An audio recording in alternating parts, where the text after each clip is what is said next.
All right, another brew day. Today is November 21st.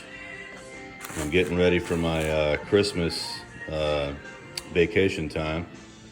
So what we have here is Northern Brewers. It's called Festivus Miracle All Grain. Well, it's called Festivus Miracle Holiday Ale, but this is the all grain compilation. Belgian Special B malt, Wyman dehusked Carafa, and the Loire 2-row malt. There's that. We've only got 1 ounce of hops going in this. The Columbus hops.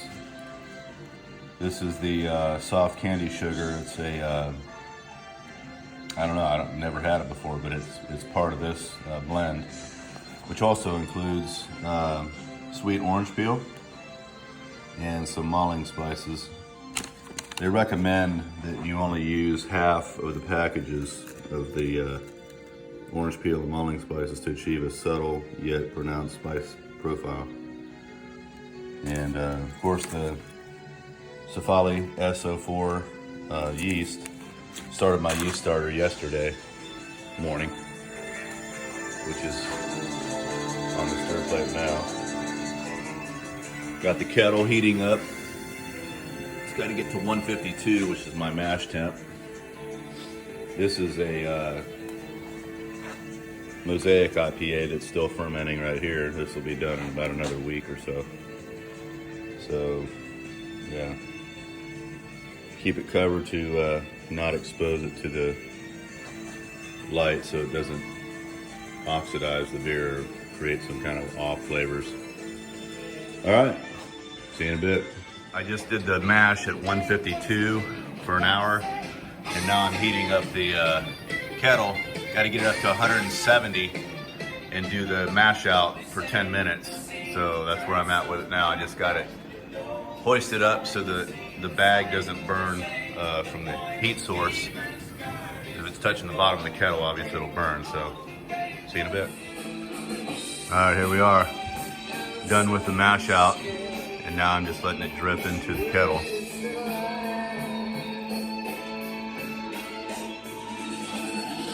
Back in a little bit. Okay, as far as the grains, and now we're heating up to a boil, sitting just under 7 gallons. So I'll probably add the rest of this sugary goodness on this final drain. That is liquid gold right there. So probably add that to it as well. All right, the boil is underway, and see if I can show you this. This beer is going to be on the darker side, as you can see. Of course, when you actually get it in a glass, it's not that dark, but I can tell already this is going to be a deeper, probably like they said, a dark reddish hue, or red hue. So yeah. And this is an ale. There's only 1 ounce of Columbus hops, which is added half of it at the beginning and half of it, I think, 30 minutes out. But so there's not a lot of hops in this. I'm curious to see how it will come out. A lot of good reviews though, so I'm sure it'll be good. So, all right, see you in a bit. All right, the boil is done. I've added all the ingredients, the full 1 ounce of Columbus hops, the half of the pack of the orange peel and half of the pack of the malling spices, and then the candy sugar, 1 pound of candy sugar. It was a late addition, as they call it, after the flame is out. And now I'm just cooling everything to get it cooled down to what would be pitching temp. And it's almost at 120, so it's got to come down quite a ways. And talk to you then. All right, getting ready to start the transfer process. We're down to almost 80 degrees. So what I want to do now, what I'm going to do, is transfer this with that little attachment there because it aerates the beer, which is what you want at the start of the fermentation process. So here we go.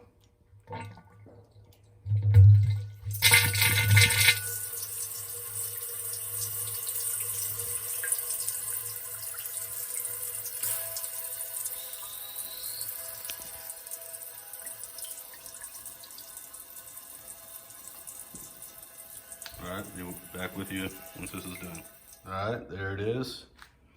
It's been transferred, and I've got a little over 5 gallons. So this mark right here will show it.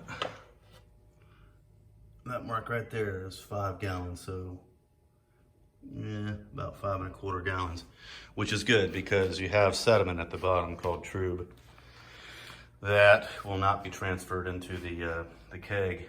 They recommend a secondary fermentation of this, but the secondary fermenter, but because there's not any additional hops, I don't think I'm going to do that. I think I'm going to leave it in this one the whole time and then transfer it to the keg. So what I'm getting ready to do now is take an original gravity reading with my trusty hydrometer, and that way once it's finished fermenting, let me back up. So after I do that, I will be pitching this yeast starter, which actually might bring me up to about 5½ gallons because of the contents of it. And then it'll ferment for at least 3 weeks, maybe a full month. Probably wait until I go on Christmas vacation. So got to keep it at a toasty, I think 68, 65 maybe. I'll check that. Anyway, back in a minute. According to my hydrometer reading, we're sitting on or about 1.0, it's just under 1.070. So I'm going to call that 1.068. That's our original gravity reading. And I've pitched the yeast. And you can see from the mark there that it's about 5¾ not quite 6 gallons. So once everything settles down there, I should be able to get about 5 gallons, full gallons out of this. So that's the goal. And I started with 7 gallons of water at the boil, at the start of the boil. So you can tell how much how much is lost. Because that was actually about 5¼ before I pitched the yeast, so that added about ½ gallon to it. All right, now it's just to sit and wait. I got to get a towel around it to keep it from being exposed to the ultraviolet light, which you don't want. You want it to be nice, dark. In between, I've got a range here of between 64 and 75 degrees, so that should be pretty easy to achieve given the time of year.